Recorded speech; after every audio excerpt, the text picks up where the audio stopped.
नमस्कार दोस्तों, मैं मिसलेनियस मास्टर फिर से हाजिर हूँ अपने एक नए वीडियो के साथ। जिन दोस्तों ने मेरे चैनल को अभी तक सब्सक्राइब नहीं किया वो सब्सक्राइब कर लें ताकि मैं लेटेस्ट वीडियो को सबसे पहले देख सकें। दोस्तों, ये 26 अगस्त 2022 को ministry of communication department of post ने एक ऑर्डर जारी किया। ये एक्चुअली में ऑर्डर नहीं, जो CHSL 2019 जिन लोगों ने एग्ज़ाम लिखा था उसका सर्कल एलोकेशन रिजल्ट आ चुका है। मतलब कि इसको कौन सा स्टेट बोल सकते हैं, कौन सा स्टेट या सर्कल मिल रहा है वो जारी कर दिया गया है। तो इसमें जितने कैंडिडेट का नाम है वो अपना देख सकते हैं यहाँ पे नाम। मैं इस आज के वीडियो में नाम नहीं बता रहा क्योंकि वो मोस्टली सबको पता चल गया है कि इसको क्या मिला है। मैं इसके आगे का प्रोसेस क्या होगा मैं वो आपको बताने जा रहा हूँ कि कैडर जो अब आपको सर्कल तो मिल चुका है, इसके बाद कैडर एलोकेशन में आपको कैसे चूज करना है कि कौन सा आपके लिए बेस्ट सूटेड है। अगर आपका होम टाउन सर्कल मिला हुआ है तो उस कंडीशन में आपको पहला चॉइस क्या होना चाहिए। अगर आप किसी दूसरे स्टेट में पोस्टेड हैं या फ्यूचर में ट्रांसफ़र लेना चाहेंगे तो उस कंडीशन के लिए आपके लिए कौन सा कैडर पहली प्रायोरिटी होनी चाहिए। ये सारे डिटेल्स मैं आपको अलग अलग जो लास्ट ईयर के कैडर प्रेफरेंस थे उसके बेसिस पे बताऊंगा। जो बड़े सर्कल हैं उनके मोस्टली मैं बता दूंगा, एक दो सर्कल का मैं कैडर प्रेफरेंस आपको दिखाऊंगा। जैसे कि लास्ट ईयर जो 2018 बैच था CHSL 2018 उनके जैसे आए थे, वो दिखाने से आपको आइडिया लग जाएगा कि कैसे मैं अपना जो कैडर है वो फिलअप करूँगा। जो लोगों का सिलेक्शन इस बार हुआ है और ये जो एलोकेशन आया है पोस्टल एलोकेशन, मान के चलिए 15 से 20 दिन के अंदर आपको कैडर एलोकेशन फॉर्म जारी कर दिया जाएगा। उस बेसिस पे फिर से आपको अप्लाई करना होगा कि आपका पहला चॉइस कौन सा कैडर है। PA है, पोस्टल असिस्टेंट, CO RO है, पोस्ट ऑफिस है, सॉर्टिंग असिस्टेंट है, ऐसे करके बहुत सारे कैडर का ऑप्शन आपको मिलेगा। मैं आपको एक दो सर्कल का लास्ट ईयर का दिखा दूंगा, उससे आपको आइडिया लग जाएगा कि कैसे चुनाव करना है।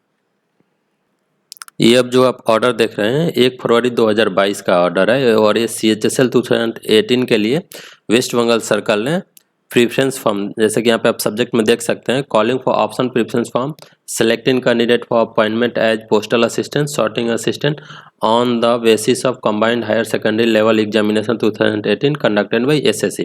तो ऐसे करके ही जब 2019 का रिजल्ट आ चुका है सर्कल का कि सर्कल किसको क्या एलोकेट हुआ है, तो अब इंडिविजुअल सर्कल जो होंगे वो प्रेफरेंस फॉर्म जारी करेंगे। जैसे ये WB सर्कल ने दिया है, मैं एक दो और दिखा दूंगा आपको अलग अलग सर्कल को। जो खासकर जो बड़े सर्कल हैं मैं उनको प्रेफर कर रहा हूँ क्योंकि वहाँ पे कैडर ज़्यादा होंगे तो आपको ज़्यादा अच्छे से आइडिया लग पाएगा। मैं एक और दो अब देखता हूँ सर्कल का, जो बड़े सर्कल हैं उनको बताने का कोशिश करूँगा। जहाँ पे वैकेंसी भी ज़्यादा है तो ज़्यादा से ज़्यादा कैंडिडेट सेलेक्टेड भी हुए हैं।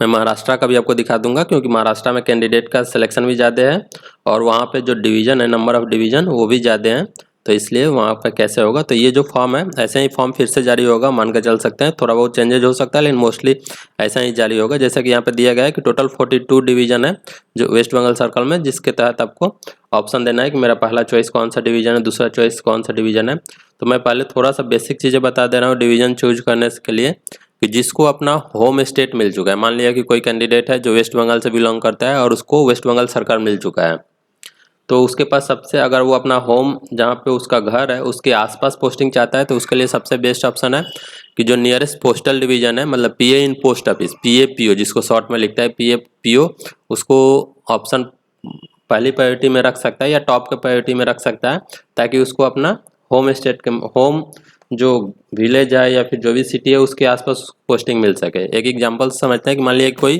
कोलकाता में रहना चाह रहा है और उसको फ्यूचर में भी कहीं ट्रांसफ़र नहीं जाना है और कोलकाता में उसको चाहिए, तो उसके लिए सबसे मैं पहला चॉइस बोलूँगा कि PA इन CO चूज कर सकता है, postal assistant in circle office. वहाँ पे मोस्टली एडमिनिस्ट्रेटिव वर्क है और 5 डे वर्किंग है। सबसे बेस्ट प्लस ये है सैटरडे संडे वहाँ पे छुट्टी मिलेगा, वीकली ऑफ।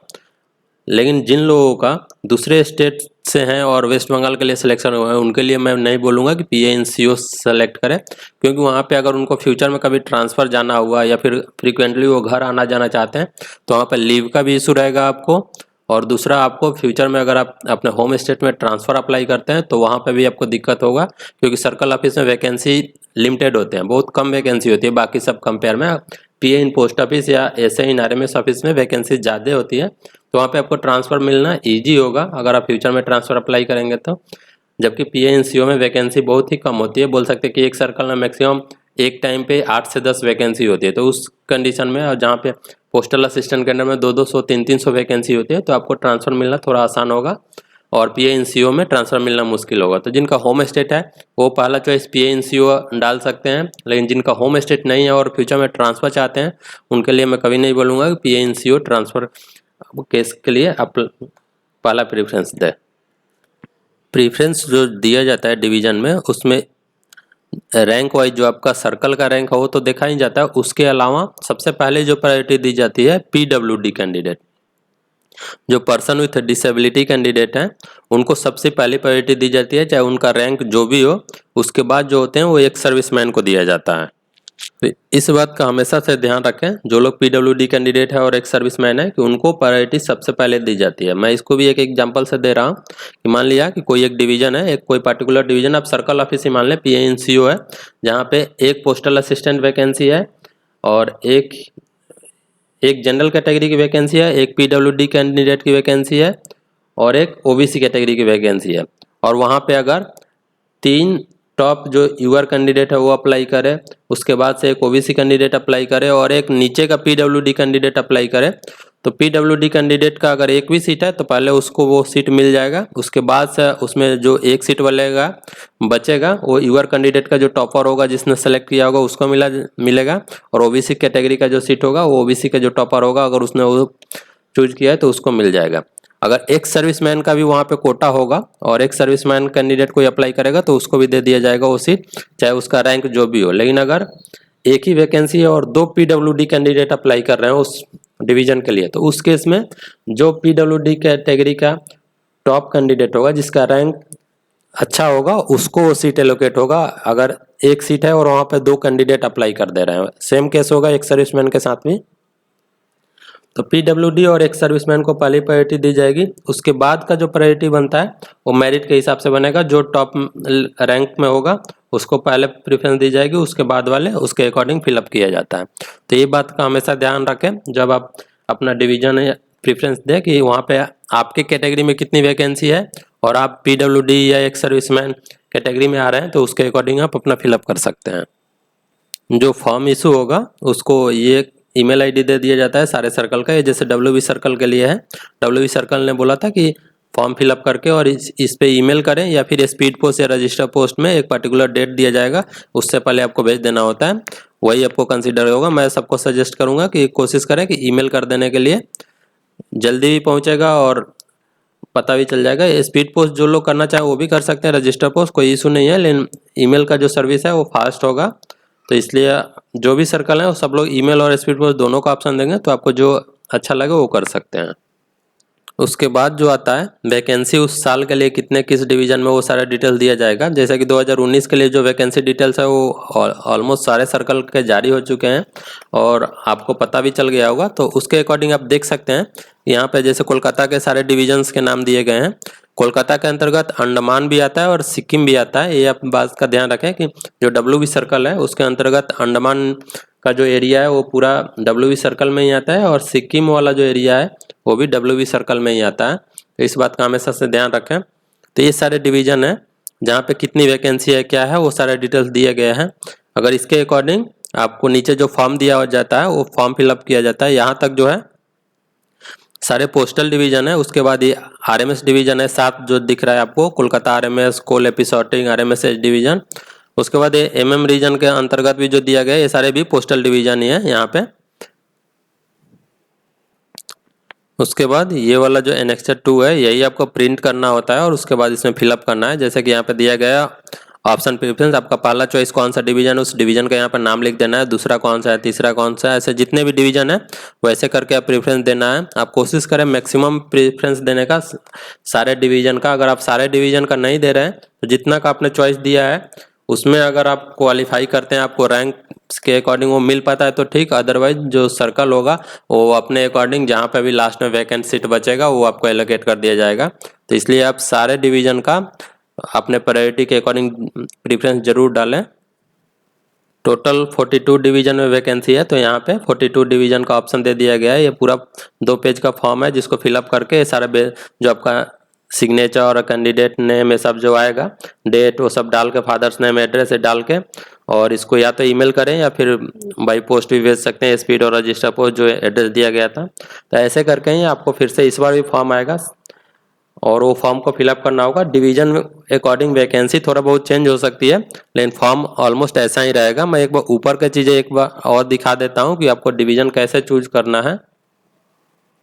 ये सारे डिविजन्स हैं और उनके वैकेंसी दिए गए हैं। तो मैं वैकेंसी को पहले नहीं देखूंगा, पहले मैं देखूंगा कि मेरा चॉइस क्या है। तो मैं जो पहला ऑप्शन दे रहा हूँ प्रेफरेंस देने का, वो उस केस में दे रहा हूँ कि मैं मान कर चल रहा हूँ कि आप वेस्ट बंगाल से हैं और आपको फ्यूचर में भी कोई ट्रांसफर नहीं चाहिए। तो वैसे कैंडिडेट के लिए बेस्ट ऑप्शन क्या होगा उनके लिए मैं उस कैटेगरी के लिए बता रहा हूँ। पीए इन सीओ पहला चॉइस डाल सकते हैं। इसके साथ बस एक ही दिक्कत है, यहाँ पीए इन सीओ और आरओ भी इसके अंतर्गत इंक्लूड होता है, मतलब रीजनल ऑफिस और सर्कल ऑफिस। तो वेस्ट बंगाल सर्कल के लिए रीजनल ऑफिस जो है सिलीगुड़ी में भी एक रीजनल ऑफिस है, बाकी सर्कल ऑफिस और कुछ रीजनल ऑफिस जो है वो सब कोलकाता में ही है, लेकिन एक रीजनल ऑफिस जो है वो सिलीगुड़ी में है। तो कुछ थोड़े बहुत चांसेज होते हैं कि कुछ कैंडिडेट को, जैसे 13 वैकेंसी है तो 1, 2 या 3 कैंडिडेट को हो सकता है कि सिलीगुड़ी मिल सके, बस एक यही दिक्कत इसमें है। बाकी मैक्सिमम लोगों को कोलकाता में ही इसमें पोस्टिंग मिल जाता है। तो मैं पहला चॉइस उनको बोलूँगा पीए इन सीओ डाल सकते हैं। इसके अलावा अगर पूरा कंप्लीट हो कोलकाता में ही चाहते हैं तो उनके लिए पीएचडी भी अच्छा है। पीएचडी जो होता है वो पोस्टल स्टाम्प डिपो होता है, जैसे पोस्ट ऑफिस के जो स्टाम्प्स वाले काम होते हैं वो यहाँ पे किए जाते हैं, चाहे वो प्रिंटिंग से लेके हर एक चीज़ का जो पोस्टल स्टाम्प डिपो जो होते हैं उसमें ये किया जाता है। तो पीएचडी ऑफिस के लिए तो वैकेंसी लास्ट ईयर कुछ नहीं थी, इस बार देखना होगा कि वैकेंसी है कि नहीं। अगर वैकेंसी है और आपको फ्यूचर में भी कहीं ट्रांसफर नहीं चाहिए तो आप पीएचडी सेकेंड ऑप्शन डाल सकते हैं। इसके अलावा आरएलओ डाल सकते हैं। आरएलओ होता है return letter office. Return letter office का मेन काम क्या है कि जो भी कुछ वैसे लेटर्स हो या पार्सल्स हो जो एड्रेस पे डिलीवर होना था वो एड्रेस गलत पाया गया या फिर उसने लेने से मना कर दिया, वैसा कुछ केस है तो वो फिर रिटर्न होके आरएलओ में डिपॉजिट हो जाता है और वो प्रिजर्व करके रखा जाता है, या उसको पार्सल को चेक किया जाता है कि उसके अंदर क्या प्रोडक्ट है, और अगर पॉसिबल हो पाया कि वो किसका पार्सल है उसको रिटर्न हो पाया तो ठीक, अदरवाइज वो आरएलओ के पास होता है। तो आरएलओ में मेनली ये काम होता है, रिटर्न लेटर ऑफिस इसको पूरा बोलते हैं। तो थर्ड चॉइस वो आरएलओ का डाल सकते हैं। मैं ये जितने भी चॉइस बता रहा हूँ आप इस बात का ध्यान रखें कि मैं उस केस के लिए बता रहा हूँ कि उनको फ्यूचर में ट्रांसफ़र नहीं लेना है और जो ऑफिस मिलेगा वहाँ पे उनको काम करना है, वो ट्रांसफ़र नहीं लेना चाहते, मतलब वो लोकल कैंडिडेट अगर है तो। अगर कोई बाहर का कैंडिडेट है तो उसके लिए मैं अलग से भी फिर से बताऊँगा कि उनके लिए प्रायोरिटी क्या होनी चाहिए अगर वो ट्रांसफ़र लेना चाहते हैं फ्यूचर में। ये लोकल कैंडिडेट के लिए मैंने बताया। इसके बाद जो होगा ये सारे जो डिवीज़न आप देख रहे हैं यहाँ से कोलकाता जीपीओ से, ये सारे पोस्ट ऑफिस हैं। पीए इन पोस्ट ऑफिस जो कैडर है उसके अंतर्गत आते हैं। कोलकाता जीपीओ हो गया, सेंट्रल कोलकाता। तो जिनको प्रॉपर कोलकाता में पोस्टिंग चाहिए उनके लिए मैं डिवीजन का नाम बता दे रहा हूँ। जीपीओ हो गया central Kolkata, east Kolkata, north Kolkata, south, north presidency, Barasat. ये सब के मैक्सिमम जो ऑफिसेज हैं वो प्रॉपर कोलकाता में है और उनका टीपीए और एचआरए जो है वो मेट्रो सिटी के उनके मिलेंगे। इसके अलावा जो ऑफिसेज हैं कोलकाता आरएमएस और कोलकाता एपी सॉर्टिंग और डब्ल्यूबी सर्कल, इसके भी ऑफिसेज मैक्सिमम, डब्ल्यूबी के कुछ ऑफिसेज मेट्रो सिटी के अंतर्गत मिलेंगे, कुछ के वाई कैटेगरी में भी आएंगे।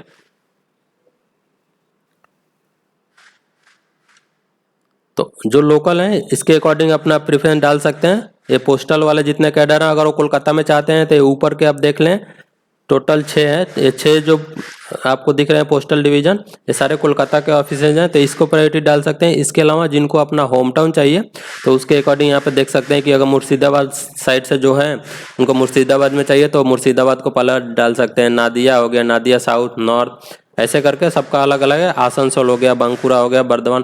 तो ये सारे पोस्टल यूनिट है जिनको अपना होम टाउन चाहिए उसके अकॉर्डिंग प्रेफरेंस डाल सकते हैं। लेकिन जो लोग कोलकाता चाहते हैं, मैंने ऊपर के जो 6 बताए वो कोलकाता के पोस्टल यूनिट है। और आरएमएस में मोस्टली 2 जो है कोलकाता आरएमएस और कोलकाता एपी सॉर्टिंग, इसके ऑफिसेज प्रॉपर कोलकाता में मेट्रो सिटी के अलाउंसेज मिलेंगे। इसके अलावा जो है डब्ल्यूबी के कुछ ऑफिसेज कोलकाता वाले मेट्रो सिटी के अलाउंसेज मिलेंगे, जबकि कुछ में वाई कैटेगरी के भी अलाउंसेज मिलेंगे। तो ये तो मैंने बताया जो लोग फ्यूचर में ट्रांसफ़र नहीं चाहते और लोकल में पोस्टिंग चाहते हैं, लेकिन जो लोग अगर फ्यूचर में ट्रांसफ़र चाहते हैं तो उनके लिए मैं PANCO और RLO को या PhD को तो बिल्कुल नहीं वो चॉइस ना करें, क्योंकि PhD जो बड़े मेट्रो सिटीज़ हैं, बड़े बड़े जो सर्कल है वहाँ पे मोस्टली वैकेंसी है। छोटे शहरों में वैकेंसी बहुत कम है जो छोटे सर्कल्स हैं PhD के लिए। तो PhD या PANCO RLO में ट्रांसफ़र अगर उनको जाना है तो बहुत मुश्किल होगा। तो जिनको ट्रांसफ़र अप्लाई करना है उनके लिए मैं बोल रहा हूँ, उनके लिए ये सारे जो डिविजन्स हैं पोस्टल वाले वो चूज करें, या फिर RMS वाले डिवीजन पहले प्रायोरिटी में रखें। उनके लिए ये सारे जो डिवीज़न है वो ज़्यादा अच्छे रहेंगे। दूसरा कि जिनको फ्यूचर में और भी अभी एग्जाम्स की तैयारी करने हैं या पढ़ाई लिखाई करना है, उनके लिए भी कोलकाता जो RMS वाले ऑफिसेज हैं, जितने ये देख रहे हैं, कोलकाता RMS हो गया, Kol AP sorting, RMS H division, SV division, वो सारे चूज कर सकते हैं, क्योंकि यहाँ पे आपको थोड़े बहुत अल्टरनेट ड्यूटी होता है। खासकर जो लोग नाइट में ड्यूटी करते हैं उनको एक नाइट के बाद 12 घंटे का नाइट होगा, 12 घंटे नाइट के बाद उनको 36 घंटे का रेस्ट मिलता है, तो उनको पढ़ने का टाइम मिल जाता है अगर जो लोग आगे कुछ एग्जाम्स की तैयारी करते हैं। जबकि पोस्टल वाले जो डिवीजन है उसमें हमेशा आपको दिन का ड्यूटी रहेगा, 8 घंटे का डेली ड्यूटी रहेगा और संडे ऑफ मिलेगा, और या जो भी फेस्टिवल्स है वो ऑफ मिलेगा। मंडे टू सैटरडे ऑफिस होगा। जो पोस्ट ऑफिस वाले जितने यहाँ पे आप देख रहे हैं 12 जो हैं, चाहे नीचे में भी कुछ ऑफिसेज है, ये वाले जो है आसनसोल, बंकुरा, बर्धमान, ये सारे भी पोस्टल यूनिट हैं। ये मंडे टू सैटरडे वाले ऑफिस हैं, दिन को चलेंगे। लेकिन जितने आपको RMS वाले दिख रहे हैं 7 ऑफिस, कोलकाता RMS, कोल एपी सॉर्टिंग RMS, सारे RMS ऑफिस हैं और ये 24/7 ओपन रहेंगे। तो इसमें आपको मोस्टली जो नए कैंडिडेट आते हैं उनको नाइट ही मिलता है। अगर कोई इंटरेस्टेड हो डे में करने का तो उसको रिक्वेस्ट पर मिल जाता है, लेकिन ज़्यादातर जो आते हैं उनको नाइट ही करना होता है। तो अगर आप फ्यूचर में एग्जाम की तैयारी वगैरह या कोई और चीज़ करना चाहते हैं तो उनके लिए RMS ऑफिस अच्छा है। और ट्रांसफ़र पर्पज़ के लिए भी जो लोग ट्रांसफ़र किसी दूसरे स्टेट से हैं तो उनको मैं बोलूँगा कि या तो अगर उनको नाइट में जगने का या काम करने का इशू है तब तो वो पोस्टल यूनिट को पहले प्रायोरिटी दें, उसके बाद से RMS ऑफिस को दें, उसके बाद से वो PSCO RLO इन सब का ऑप्शन दें जो दूसरे स्टेट का है। मैंने क्लियर बताया कि उसका रीजन क्या है, कि अगर आपको ट्रांसफ़र चाहिए तो इन सब जगहों पे ट्रांसफ़र मुश्किल होगा। ट्रांसफ़र आपको वैकेंसी ज़्यादा होता है पोस्ट ऑफिस में और RMS ऑफिस में, तो यहाँ से आपको ट्रांसफ़र मिल पाएगा, जबकि उस कैटेगरी में आप सिलेक्शन कर रहे हैं तो आपको ट्रांसफ़र मिलना मुश्किल होगा। इसके अलावा जो लोग बाहर के कैंडिडेट हैं उनको मैं अगर वो जो डिवीज़न का प्रेफरेंस दे उसमें ही मैं बोलूँगा कि जो कोलकाता वाले डिवीजन्स है उसको पहली प्रायोरिटी दे। अगर आप बाहर के स्टेट से हैं और कोलकाता वेस्ट बंगाल सर्कल मिला हुआ है तो कोलकाता के जो डिवीजन्स है उसको प्रायोरिटी पहले दें, तो उनके लिए ज़्यादा अच्छा होगा, चाहे वो पोस्ट ऑफिस हो या फिर RMS ऑफिस है। तो ये पूरा कोलकाता के लिए जो भी आप प्रेफरेंस दे रहे हैं उसके अकॉर्डिंग मैं महाराष्ट्र के भी एक बार आपको दिखा देना हूँ कि महाराष्ट्र में कैसे कितने डिवीजन है और कैसे आपको प्रेफरेंस देना है। 18 का जो प्रेफरेंस फॉर्म था 28 जनवरी 2022 को इशू हुआ था वो दी जाएगी, और फिजिकली चैलेंज को तो वो इसमें भी अप्लीकेबल होगा। सिर्फ इसमें डिवीजन कितने हैं कैसे क्या था वो मैं आपको दिखा दे रहा हूँ। ये सारे महाराष्ट्र के डिवीजन्स के नाम दिए गए हैं और उनके साथ वैकेंसी दी गई है। जैसे कि आप देख सकते हैं ये रीजन हो गया मुंबई रीजन, तो मुंबई रीजन के अंतर्गत 7 को पोस्टल डिवीजन है। जितने आपको दिख रहे हैं सारे पोस्टल डिवीजन है। तो यहाँ भी मैं वही बोलूँगा कि जो लोग लोकल हैं वो अपने होम जो डिस्ट्रिक्ट है उसके अकॉर्डिंग प्रेफरेंस दे सकते हैं, लेकिन जो लोग बाहर के कैंडिडेट हैं उनको मैं बोलूँगा कि मुंबई रीजन के जितने पोस्टल डिवीजन आपको दिख रहे हैं पहला चॉइस वो दें। और अगर आपको नाइट में ड्यूटी करने से कोई इशू नहीं है तो RMS वाले जो ऑफिस है नीचे मैं वो भी आपको दिखा दूंगा, पहला प्रायोरिटी वो भी दे सकते हैं। अदरवाइज आपको जिनको दिन में ड्यूटी करना है और पोस्टल डिवीजन में का पोस्टल असिस्टेंट कैडर में ड्यूटी करना है तो उनके लिए सबसे बेस्ट ऑप्शन है जो बाहर के कैंडिडेट हैं। ये पहले जो 7 आपको प्रेफरेंस दिख रहे हैं Mumbai GPO, east division, west, north, south, north east और नॉर्थ वेस्ट डिवीजन ये दें, क्योंकि ये प्रॉपर मुंबई में जितने भी आपको दिख रहे हैं ये मुंबई में होंगे। उसके अलावा नवी मुंबई रीजन जो है उसके अंतर्गत जो डिवीजन है ये भी मुंबई और उसके आसपास वाले एरिया ही हैं। थाना हो गया, पालघर हो गया, नवी मुंबई हो गया, रायगढ़, नासिक या मालेगांव, सारे मुंबई के आसपास के एरिया जो हैं उनके हैं। MM रीजन में ये सारे जो दिख रहे हैं आपको central sorting division, Mumbai sorting और रेल में सॉर्टिंग। तो मैं जो लोग बाहर के कैंडिडेट हैं उनको मैं बोलूँगा कि अगर वो RMS को पहली प्रायोरिटी देते हैं पर आगे कुछ एग्जाम्स की तैयारी है या फिर उनको फ्रीक्वेंटली छुट्टी चाहिए तो उसके लिए सबसे अच्छा होगा ये 14, 15 और 16 ये तीनों RMS ऑफिस है और मुंबई में इनकी पोस्टिंग मिलेगी। इसके अलावा इसके बाद जो प्रेफरेंस दें वो ये 7 जो मुंबई रीजन के हैं वो प्रेफरेंस दें।